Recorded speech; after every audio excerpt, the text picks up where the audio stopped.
Hi, Juno News. Alexander Brown, back for another episode of Not Sorry. I am the director of the National Citizens Coalition. I'm a writer, a campaigner, communicator, jack of all trades, master of none. Thrilled to have you back here. And while you are here, take advantage of our promo code, junonews.com/not sorry for 20% off. And if you've noticed my peculiar attire today, filming this on Friday, very much rooting for Canada's team, our beloved Toronto Blue Jays. I'm a Toronto boy at heart, so go Blue Jays. And on this recording, we're talking Ontario. We're talking Doug Ford. It's a recording that's Ford Friday, and there's much to discuss. Doug Ford recently called out Danielle Smith for not approving his anti-tariff ad. Check this out. Of course, Danielle Smith doesn't like the ads because she's not getting her auto annihilated, her manufacturing, her steel, her life science sector. She has a commodity called oil that the Americans need and want. So she's going to be fine. Ontario won't be fine if we sign a lousy deal. He's admitting there, amongst other inappropriate needling of Western Canadians, that he's playing Indian poker with a 2 on his forehead, that he doesn't have something that Americans or Canadians want, that his EV market, this propped up unhealthy economy built around subsidies, doesn't lead to true growth and isn't something that you can negotiate with. And he's even saying that when he was putting out this ad, this $75 million boondoggle of an ad buy, that has led to an additional 10% tariff and has seemingly stalled negotiations, and we hope they resume soon. That Mark Carney was in the room when the Reagan ad was reviewed. Back to the Reagan ad, how do you know the Prime Minister and his Chief of Staff saw this particular ad before you moved ahead with airing it? I was with them. Did they express concern when you were with them? I'm not going to talk about our private conversation at all. I told them that we're running it. I'm going to cut it off on Monday, and that's it. I think it was it was the right thing to do. It stirred a conversation like I've never seen before. Was it the right thing to do? Has it been a success? He calls it effective. You could argue it is leading to some additional domestic pressure in America right now, in their halls of power. But the ordinary Canadian right now is getting crushed by tariffs, is getting crushed by political brinksmanship and gamesmanship that is not delivering domestically. We love to blame everyone but ourselves. The Premier of Ontario has dined out on Donald Trump as a boogeyman, and he is attacking his economy in a sense. But the Premier of Ontario is also capable of Trump-proofing his economy, of moving off and away from a subsidy model that is empty calories, that doesn't lead to true growth. There are so many things that Doug Ford could be providing better leadership on. And the guy to talk to about it today is Project Ontario's Matt Spoke. Matt is a house builder. He is a real estate entrepreneur. He works with Canada Strong and Free. He's a leading voice on the conservative side of things. He brought together this conservative coalition, these legacy groups who are asking for better conservative principles from Queen's Park. And there's there's a ton to ask for right now. This is a province where, beset by multiple scandals, where you can't just focus on Trump, where this skills development fund is looking a whole lot like pay to play and the kind of cronyism we're used to seeing from the federal Liberals. Let's talk to Matt Spoke. Matt Spoke is back on the show today. He's one of the co-founders of Project Ontario. He's a real estate entrepreneur, a dearly needed home builder in a never-ending housing crisis in Canada and Ontario. He's on the board of the Canada Strong and Free Network. Matt, how are you? I'm doing well, Alex. Good to see you. Yeah, good to see you too. Getting into any trouble recently? Been called a radical right or a Yahoo of late? No, I've been keeping my head down and taking care of the kids for the most part. But it's been a quiet couple of weeks since the last time we got into the premier's mouth or in his head.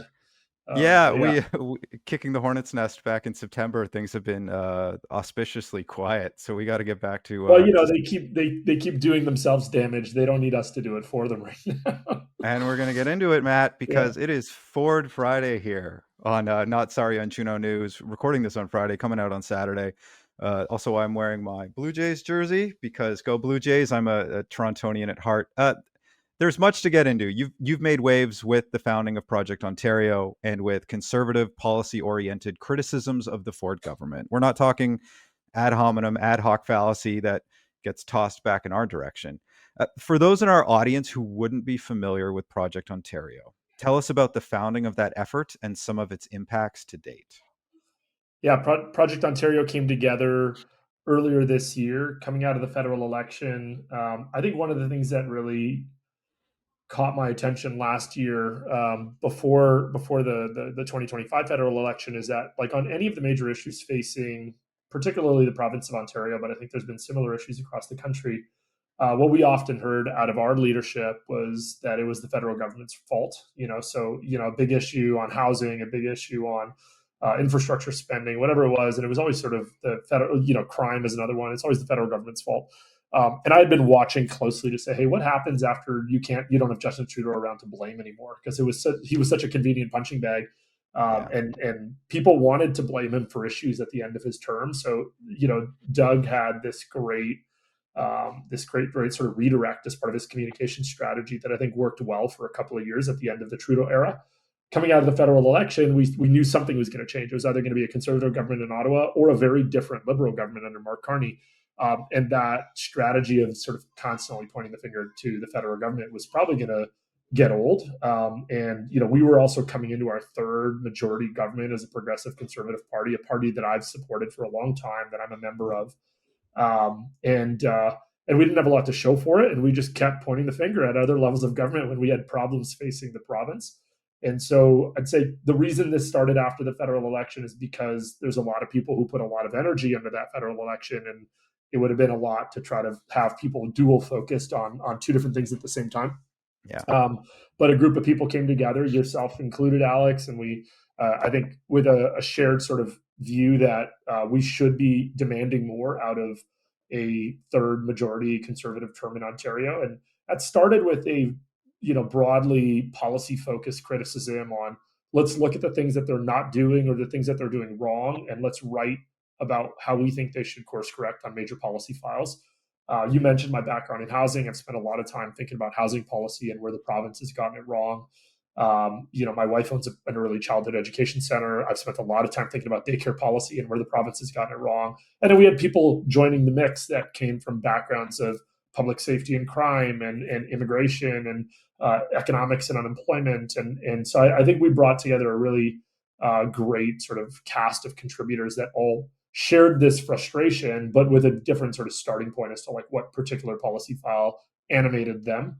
And so we pulled this together pretty informally. It's starting to take on a new form. I mean, we've recently sort of pulled more of a formal organization together behind the project that will allow us to do more writing, more activism, more boots on the ground sort of like engagement with citizens across the province.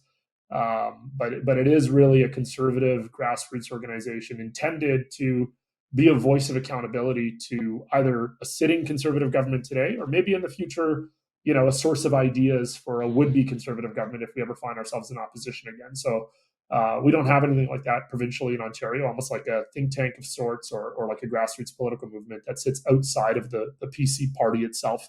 And it felt like it was time to get that going. So that's what we're up to. Yeah, and that brings together influences from like the legacy conservative organizations too. I'm the director of the National Citizens Coalition. That's We've right. been proud to support it. You have contributors from MLI. Like these are folks who didn't just wake up one day and decide, to toss bombs. They were in advocacy in the conservative space for a long time. They have worked on key campaigns. They know all the folks behind the scenes. They've got friendships there. They know they're good MPPs in Ontario, and they just care about making a difference. And they're not just out to cause trouble. They just want conservative change they're not seeing. They want to see, as we would argue, that a change to this sort of incrementalism that the government and its supporters would argue is the only safe way forward. That maybe, unless you're part of the skills development fund operation, that looks a lot like managed decline. And so I think of the $75 million spend on the Reagan ad that landed the country with an additional 10% tariff. I can appreciate not laying down and playing dead in trade negotiations one didn't even initiate. But there are reasonable criticisms that Premier Ford is serving as a similarly Trumpian figure here, in my mind. And I, for one, don't love an economy that runs on stunts, subsidies, and astonishing expenses at the behest of taxpayers. What do you think of the ad spot, Ford's bragging about its effectiveness, his continued chiding of Alberta for not being on board, and Carney apparently having final say in being in the room? Like, what the heck is going on there? Yeah, I mean, I think there's been a lot of mismanagement around that particular file. Not only the Reagan ad itself, but everything leading up to it on Yeah, our approach to these tariff negotiations with the U.S. I'll accept that being a leader, either nationally or provincially, in this environment with Donald Trump in the White House is probably an incredibly difficult and unpredictable, political environment to navigate. But I think if we've sort of seen anything out of the American leadership is that poking the hornet's nest is not leading to necessarily good outcomes for people in the province. yeah, I would much rather see the provincial government focus on things that we have immediately within our control. I mean, I wrote a piece about this a couple of weeks ago, specifically about the auto industry in Ontario, yeah, which is not only the target of new tariffs since Donald Trump got elected, but also is just an industry that has been suffering for a long time and has been on a declining path for a long time. I mean, irrespective of Donald Trump being in the White House, our auto industry is not what it once was in the 1970s, or 1980s. And I think we have this sort of like romantic idea as a province that like we're the manufacturing heartland of the country, and like our identity is tied to the success or failure of these like old school American auto giants that manufacture in Ontario. Put Donald Trump aside. This is a dying industry, and these are dying companies in large parts. I mean, like the companies that we have manufacturing in Canada are the same companies that are struggling to compete with new automotive manufacturers popping up around the world: Tesla, BYD, other international automotive manufacturing companies. So I think we consistently are trying to kick the can down the road on an issue that is an existential issue in many parts of the province that will eventually catch up to us. I think if Donald Trump has done anything, he's accelerated a trend that was already playing out. We were yeah, seeing automotive plants shutting down. I mean, the only answer we've had to that is throwing billions and billions of dollars in subsidies at these companies in the form of like battery plants and other things of that nature. But you can't subsidize an industry into being prosperous and profitable. And so, I look at that as something that is very well within our control. We can sort of change course on how we think about the growth and evolution of the Ontario economy, and increasingly so with these tariffs. The urgency is even higher. So stop picking fights with the U.S. Start focusing on things. Like I don't know if you saw today. There was a headline, small headline, but there was a headline about a furniture manufacturer in Lindsay, Ontario, shutting down operations after 60 plus years and 160 jobs being lost. So, not a massive number like you see with these Jeep assembly plants, but that has a small part to do with tariffs. Has a much larger part to do with just the fact that we have built an uncompetitive environment for businesses to operate in this province, and that predates Donald Trump by a long shot. So, yeah. I'd much rather see the province focusing there. I agree, and you suffer now or suffer later, and we keep just pushing it off.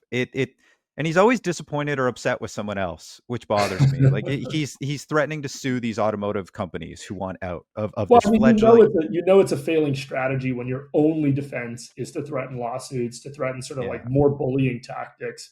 These are yeah, companies that I'm not going to defend the decisions of GM or Stellantis or Ford when they decide to pull massive numbers of jobs out of the province. These are real people with real jobs, and yeah, I'm sympathetic to that. But these companies are not going to respond to threats from in their mind a relatively irrelevant jurisdiction in the grand scheme of their operations internationally. So yeah. I think the approach has been completely wrongheaded, and has probably left us in a worse position than we otherwise could be. No, like the Crown Royal stunt too. I keep I keep waiting for the morning I like open Twitter and he's set a Jeep on fire. It's like Yeah. that's not gonna be the response. And so much of this too, and what bothers me, and I've heard this from a Politico behind the scenes, which is part of this approach that he has, this communication strategy. And like he loves the microphone, he loves the camera, he gets excitable. Like you can tell he goes in with notes and then he starts freelancing. But like he's playing Indian poker with a two on his forehead. And Yeah. these companies see it. Americans see it. Brad Wall pointed out recently too, where it's just like you don't have a lot to work with here. Even Ford himself in his flippancy towards Alberta was, you have accidentally, it was like, well, Daniel Smith has something that people actually want, and it's like Yep. you're admitting you have no hand here, and yet it's all the bluster. And Ontario Skills Well, Development Fund, Ontario you've Skills, made this comment before, but this is like the easy path in politics. The easy path in yeah, politics is focusing on where there is the most animation right now. And right now, people are animated about Donald Trump. They're upset. yeah, They want to direct that frustration somewhere. And Doug Ford has given them this convenient channel to sort of capture that frustration. And he loves it because it keeps them in the spotlight. It allows them to sort of do the rounds of American media. It yeah, turns him into this sort of Captain Canada figure. But the hard job of governing and the hard job of being premier is actually dealing with the structural inadequacies that we have as a province that will take years, if not decades, to fix. You don't get immediate gratification from trying to reform the way businesses are welcomed into our province. That takes a long time to see change. And so the tendency and the temptation is always to go for the clicks. yeah, What's going to get the most reactions on Twitter and online? It's going to be Doug Ford saying something obscene about the latest round of tariffs or the latest negotiations. It's not going to be some like structural reform that's going to take years for people to appreciate. yeah. It's the deferral to the retail political That's right. is they're very adept at that. You got to give that machine credit. Now, for all this tough talk, then of standing up for Ontario, of being Captain Canada, it's clearly been to the detriment of energy out west at present, or our great Canadian canola farmers. Uh, if we're standing up for Canada, surely we're standing up for housing because Canada has a housing crisis. How's the housing situation doing in Ontario? That to me, that's still its central problem. Beyond that, anemic economy. Where is Ontario going with housing starts, and is he fulfilling that domestic responsibility to help unlock it? Yeah, I mean this is like a lose situation, and I say that because on the one hand, from a housing perspective, and where people need to live, we Yeah, are the worst performers in the country on a proportionate basis. From an employment perspective, the slower our housing industry is, the less jobs there are available to us. And from an economic perspective, housing is a massive contributor to GDP, not only across the country but very specifically in Ontario. So if you're having economic issues on American exports and American, related issues like steel and automotive and other industries like that, one of the areas that we could absolutely see a huge boom is in our housing sector if we allowed for that boom to happen, if we were willing to make the policy changes. So, and this is partially a national problem. The whole country has experienced a housing crisis over the last couple of years, but I've always said this is a made in Ontario problem that has been exported largely to the rest of the country. The yeah, reason housing prices have gone up in Calgary is because Ontarians have fled the province looking for homes in Calgary. And so all of a sudden you yeah, have new people in Calgary bidding up the price of homes in what otherwise wouldn't have been as competitive a market. Same thing in Halifax, same thing in, probably the only exception to that is really Vancouver, that always had its own, housing supply issues. yeah, But outside of Toronto and Ontario, you go to small town Ontario today, housing prices have doubled, tripled over the last 5-10 years because of this exodus of people out of Toronto and then more broadly out of the province. We're seeing now a net outward migration of people leaving Ontario for other parts of the province, which is a little bit counterintuitive because we always hear headlines of like when immigrants arrive in Canada, they disproportionately want to end up close to Toronto. And so they land yeah. in Southern Ontario somewhere for the most part. But young families and young professionals are leaving for other parts of the country. And so, it's definitely not been a great thing. Where the provincial government just recently announced, as they defined it, this big, bold housing bill. And you read through the policy prescriptions in this bill, and they're timid and incremental at best. Yeah. And this is what they've been working up to. They've been setting these massive expectations that we're going to see massive change. And we read through the bill last week, and it's incredibly timid. And just does not live up to the scale of the problem that we're facing. So I continue to be pessimistic about where housing is going in Ontario. Yeah, same with like Build Canada Homes, where it's you start with the Potemkin village and like this is all going to be well and great, and it's just like it's a catalog of Soviet garden sheds, and they're really nice, but you're admitting immediately you're not going to come near your numbers. You campaigned on those magical numbers that we all knew Yeah. were fake, and so like what to you would juice housing starts? Like you're working on some great projects right now. The one on Geary looks fantastic. Like what is like a really simple thing he could do right now as this Protect Ontario premier to make it easier for guys like you and in your sector to build housing?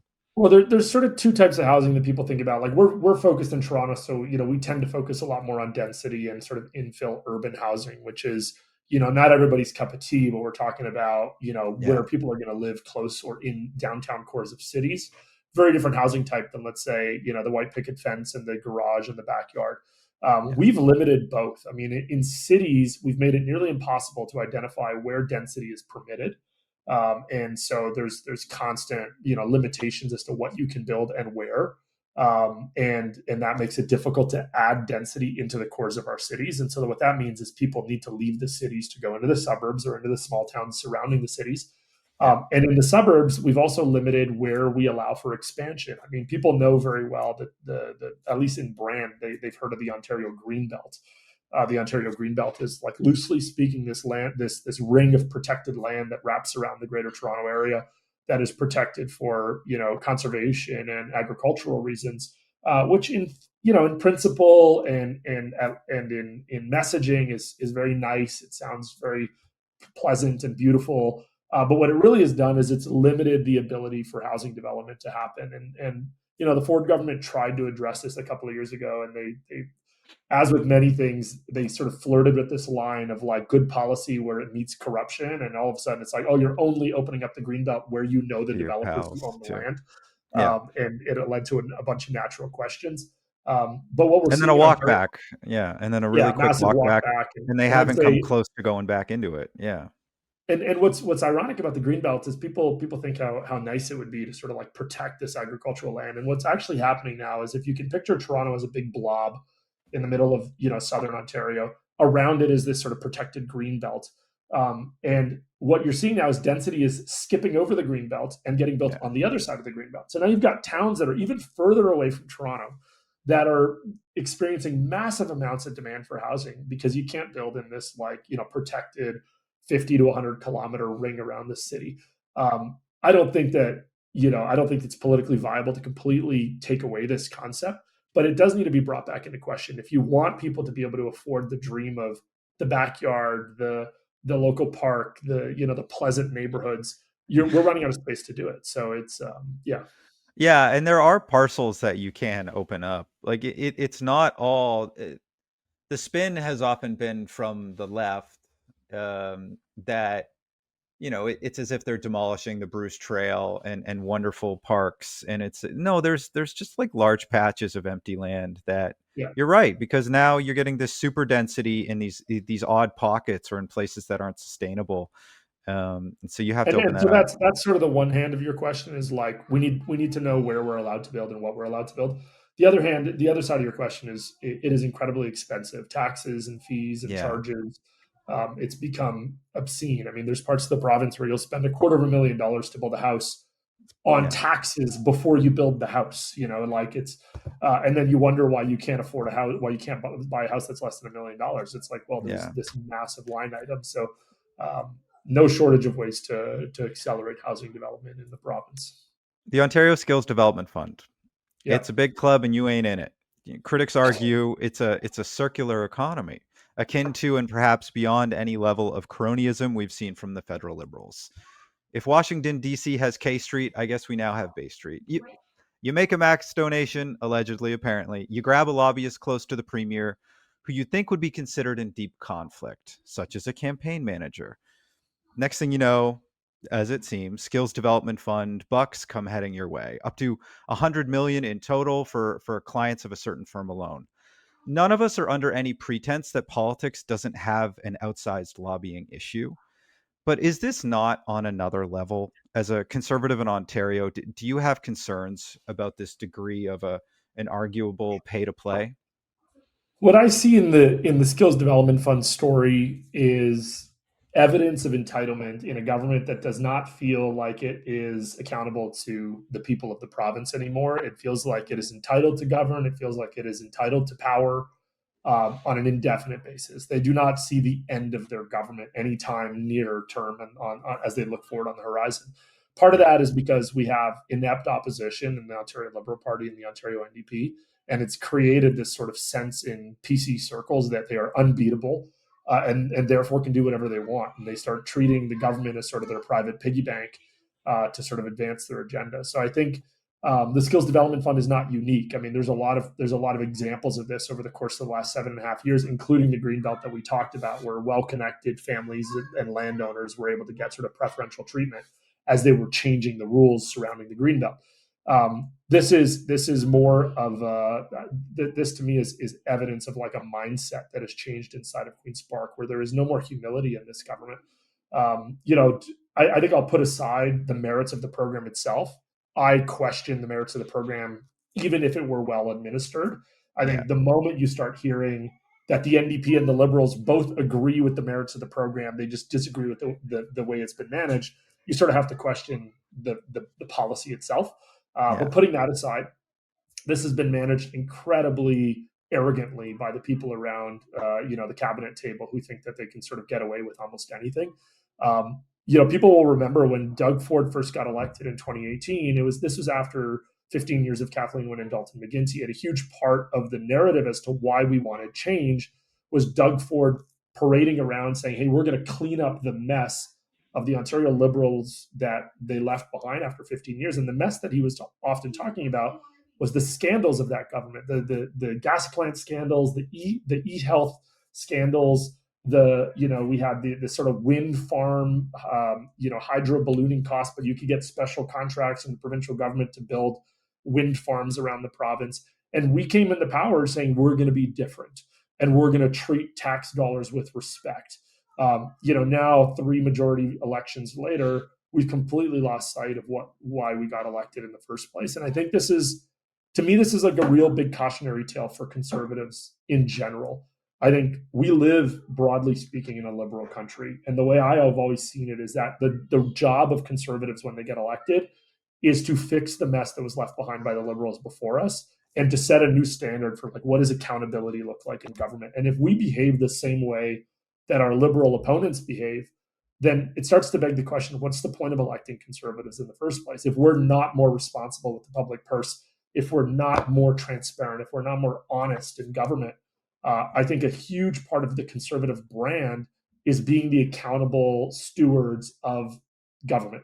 And if we lose sight of that, then people will start wondering what the hell's the point of electing these guys. And I think that's true federally as much as it is provincially. So it is. And so, Matt, what's next for Project Ontario? Evidently, you've got your hands full with this because there's much to stand athwart of. Yeah, I think a lot. I mean, there's a huge amount of potential, I'll say, and now it's just a matter of sort of like executing on that potential. We've got an enormous amount of interest. We've had a few thousand people around the province sign up to support. We're now starting to roll out more events.